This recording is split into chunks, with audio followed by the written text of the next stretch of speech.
लोकी का किरदार शायद इस सदी का सबसे बेहतरीन किरदार है, या उनमें से ही एक। उसने शायद जब अपने लिए लोगों की आंखों में प्यार न ढूंढ पाया तो उन्हीं आंखों को अपने आगे झुकाने का फैसला कर लिया। वो जो लोग शायद उसे इज्जत नहीं दे सकते थे, उन्हें घुटनों पे लाने का फैसला कर लिया। उसे कुछ बनना था, लेकिन जानता था वो ओडिन की तरह महान नहीं बन सकता। बोझ था किसी गौरवशाली उद्देश्य का, तो जो उसने खुद एक रास्ता चुना वो विनाशक का था।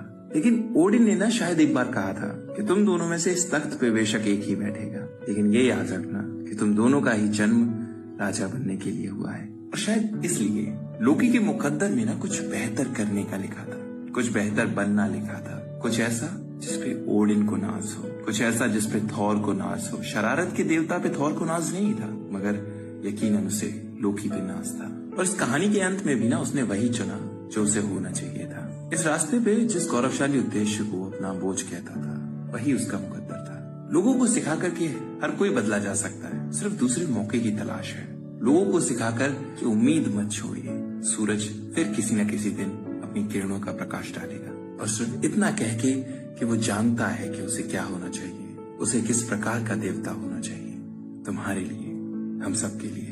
और वो चल पड़ा उस रास्ते पे जो उसकी तकदीर थी। लेकिन आंखें ना एक आखिरी बार शायद थॉर को ढूंढ रही हो, शायद ओडिन को ढूंढ रही हो, शायद मोबियस या शायद सिल्वी, लेकिन वो मुड़ा नहीं। जानता था कि जैसे ही हु रिमेन्स बनना उसकी किस्मत है, वैसे ही अकेले रहना भी।